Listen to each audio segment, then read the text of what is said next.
भगवान जगन्नाथ की रथ यात्रा की धूम पुरी समेत देश के कई शहरों में बड़े धूमधाम के साथ निकाली जा रही है रथ यात्रा। बड़ी संख्या में श्रद्धालु शामिल हो रहे हैं।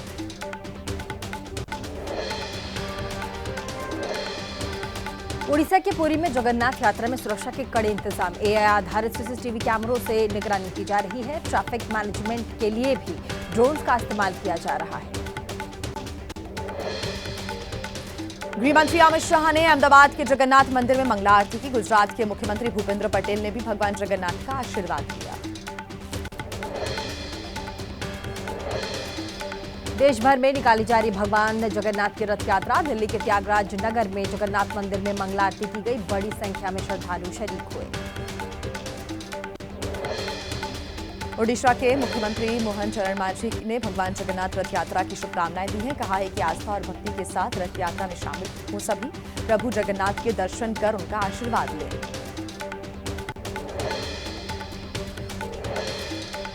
बीजेडी अध्यक्ष नवीन पटनायक ने जगन्नाथ रथ यात्रा की तमाम पुरीवासियों को शुभकामनाएं दी है। मुंबई के एक अस्पताल से शेयर किया ये वीडियो। साथ ही सर्जरी को लेकर अस्पताल में भर्ती हैं नवीन पटनायक। पश्चिम बंगाल के दीघा के नवनिर्मित जगन्नाथ मंदिर में आज निकाली जाएगी रथ यात्रा। सीएम ममता बनर्जी करेंगी शुरुआत। कहा कि प्रमुख तीर्थ स्थान बनी जगन्नाथ मंदिर।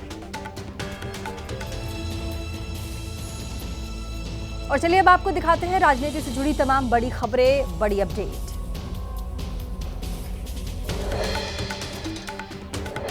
आरएसएस के सरकार्यवाह दत्तात्रेय होसबाले की संविधान की प्रस्तावना से समाजवादी और धर्मनिरपेक्ष शब्द हटाने की मांग। कहा इन्हें आपातकाल के दौर में जोड़ा गया। दत्तात्रेय होसबोले की मांग पर कांग्रेस ने कहा बाबा साहेब के संविधान को खत्म करने की साजिश है। आरएसएस और बीजेपी के मंसूबे किसी कीमत में नहीं होंगे कामयाब। बिहार विधानसभा चुनाव को लेकर हलचल हो गई है तेज। चुनाव आयोग की 9 सदस्यों वाली टीम आज दौरे के दूसरे दिन तैयारियों का जायजा लेगी। अधिकारियों के साथ बैठक भी करेगी। कांग्रेस ने बिहार समेत दूसरे राज्यों में वोटर लिस्ट की जांच पर कई सवाल उठाए। सरकारी मशीनरी के दुरुपयोग का आरोप लगाया। कहा वोटर्स को चुनावी प्रक्रिया से बाहर रखने का खतरा है। महाराष्ट्र के वोटर लिस्ट की डिजिटल कॉपी की मांग। चुनाव आयोग ने कहा कि कांग्रेस की मांग तर्कसंगत नहीं। इसी तरह की एक याचिका को सुप्रीम कोर्ट ने खारिज कर दिया था।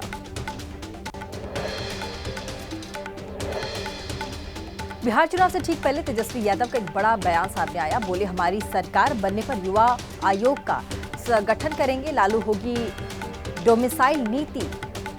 साथ ही ग्रेजुएट छात्रों को कराएंगे प्रतियोगी परीक्षाओं की तैयारी। तेजस्वी यादव के ऐलान पर जेडीयू का पलटवार। अभिषेक झा ने कहा पहले अपने परिवार में डोमिसाइल नीति लागू कर रहे हैं तेजस्वी। सिर्फ सत्ता में आने के लिए कर रहे हैं लोक लुभावन बातें।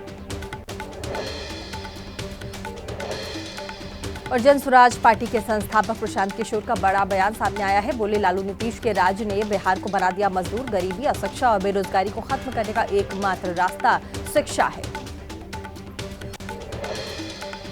बिहार विधानसभा चुनाव से पहले जनता दरबार लगाएंगे तेज प्रताप यादव। 30 जून से पटना के सरकारी आवास पर इसकी शुरुआत होगी। कहा कि आइए साथ मिलकर रचें बिहार का नया अध्याय। तेज प्रताप यादव को लेकर के बीजेपी का लालू यादव पर हमला। प्रवक्ता कुंतल कृष्ण ने कहा लालू को देखना चाहिए कि तेज प्रताप कहीं समाजवादी पार्टी से टिकट लेकर ना आ जाए सामने। तेज प्रताप यादव के वीडियो कॉल पर बोले अखिलेश यादव मुझे नहीं पता था इतनी सीरियस बात हो जाएगी। बिहार में तेजस्वी के साथ खड़ी दिखेगी समाजवादी पार्टी। ममता बनर्जी ने चुनाव आयोग को बताया बीजेपी की कठपुतली। कहा वोटर लिस्ट की जांच के जरिए हो रही एनआरसी की तैयारी। अमित शाह के इशारे पर चल रहा है पूरा काम। चुनाव आयोग सुन रही है अमित शाह की बात। 2026 विधानसभा चुनाव बंगाल में होने जा रहे हैं। इस पर टीएमसी का बड़ा दावा। पार्टी नेता कुणाल घोष ने कहा है बीजेपी की आएंगी 50 से कम सीटें। टीएमसी की 256 से ज्यादा सीटों पर जीत होने वाली है। महाराष्ट्र में हिंदी विवाद पर शरद पवार ने अपनी बात रखी। कहा हिंदी को नहीं कर सकते नजरअंदाज, लेकिन इससे पहली कक्षा से नहीं करना चाहिए अनिवार्य। साथ ही कक्षा 5 के बाद हिंदी की हो पढ़ाई। भाषा विवाद के बीच गृह मंत्री अमित शाह का बड़ा बयान। कहा कि हिंदी किसी दूसरी भाषा की विरोधी नहीं। अपनी भाषा पर गर्व न करना गुलामी की मानसिकता है। हिंदी भाषा विवाद पर बोले उद्धव ठाकरे, कहा महाराष्ट्र में भाषाई का आपातकाल, लेकिन हम नहीं बैठेंगे चुप। मुख्यमंत्री स्पष्ट करे कि राज्य में लागू नहीं होगी हिंदी। महाराष्ट्र में हिंदी भाषा विवाद के बीच राज ठाकरे ने राज्य के शिक्षा मंत्री से मुलाकात की। कहा मराठी को खत्म करने की साजिश, 6 जुलाई को निकालूंगा मार्च। महाराष्ट्र में बीजेपी विधायक बबन राव का विवादित बयान सामने आया है। ट्रोल करने वालों से कहा, तुम्हारे तन पर कपड़े और पैरों में चप्पल सरकार की देन है। मंत्री के.एन. राजन्ना ने कर्नाटक में बड़े राजनीतिक बदलाव के संकेत दिए। कहा कि सितंबर के बाद राज्य में महत्वपूर्ण राजनीतिक परिवर्तन होने की संभावना है। गुजरात में आम आदमी पार्टी को बड़ा झटका लगा। बोटाद विधायक उमेश मकवाना ने आम आदमी पार्टी के सभी पदों से इस्तीफा दिया। कहा, कुछ लोगों से मिलकर अलग पार्टी बनाने या बनाने पर चर्चा करूंगा। राजस्थान के सीएम भजनलाल शर्मा का डिबेट चैलेंज कांग्रेस को स्वीकार। टीकाराम जूली ने कहा, मुख्यमंत्री जहां कहेंगे वहीं हम डिबेट करेंगे। सीएम ने काम को लेकर बहस की चुनौती दी थी। कांग्रेस नेता वी हनुमंत राव ने हैदराबाद में बढ़ रहे को लिविंग कल्चर पर जताई है चिंता। तेलंगाना के मुख्यमंत्री रेवंत रेड्डी से को लिविंग पर रोक लगाने की अपील की है। और आइए अब आपको फटाफट अंदाज में दिखा देते हैं कुछ और बड़ी खबरें।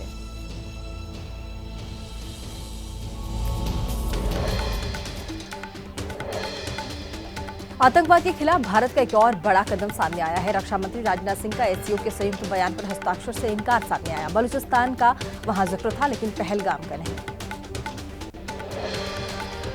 जम्मू कश्मीर के बसंतगढ़ में सुरक्षा बलों और आतंकियों के बीच मुठभेड़ हो गई। जवानों ने एक आतंकी को ढेर किया। इलाके में सर्च ऑपरेशन जारी है।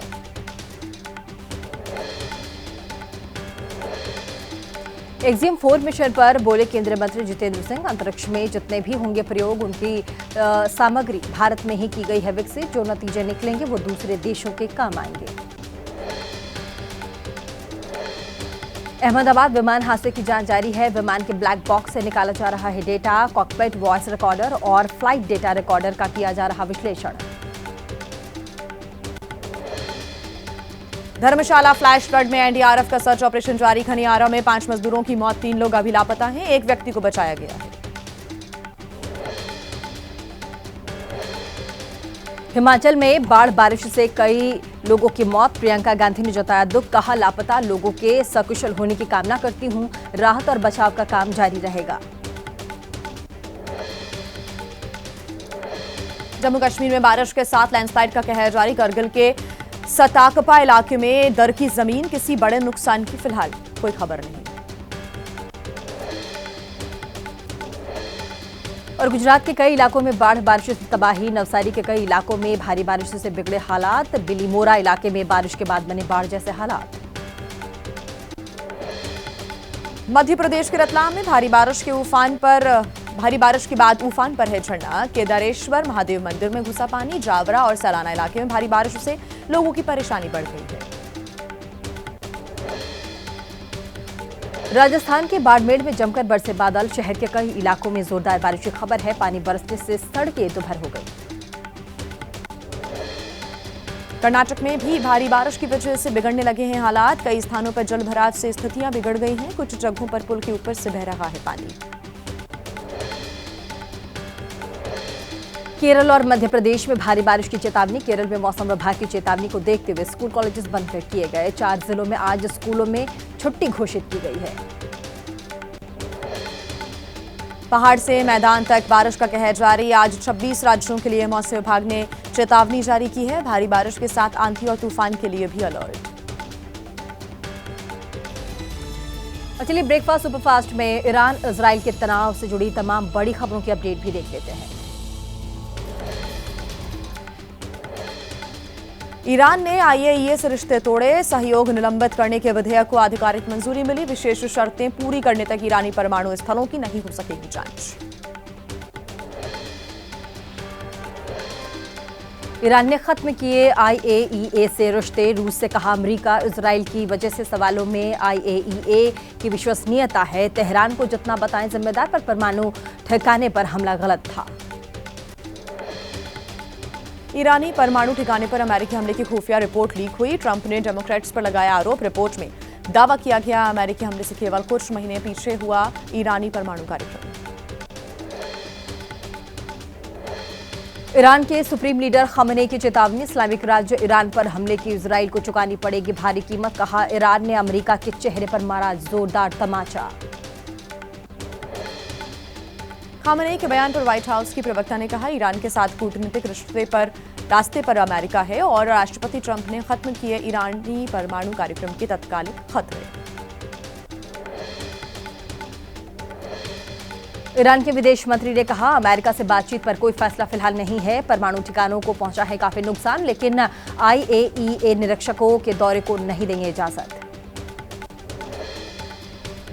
हिजबुल्लाह ने ईरान पर इजरायली हमले को बताया पूरी तरह से फेल। नईम कासिम ने दावा किया, युद्ध विराम आक्रमण के उद्देश्यों की विफलता की प्रत्यक्ष और आधिकारिक घोषणा।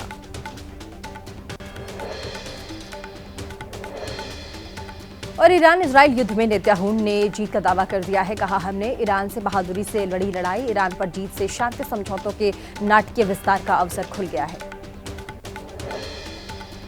ईरान के मिसाइल हमले से इजराइल के कई इलाकों में नुकसान पहुंच रहा है। इजराइल में अमेरिका के राजदूत ने हमले का शिकार अस्पताल का दौरा किया। ईरानी हमले से कई लोग यहां घायल हो गए थे।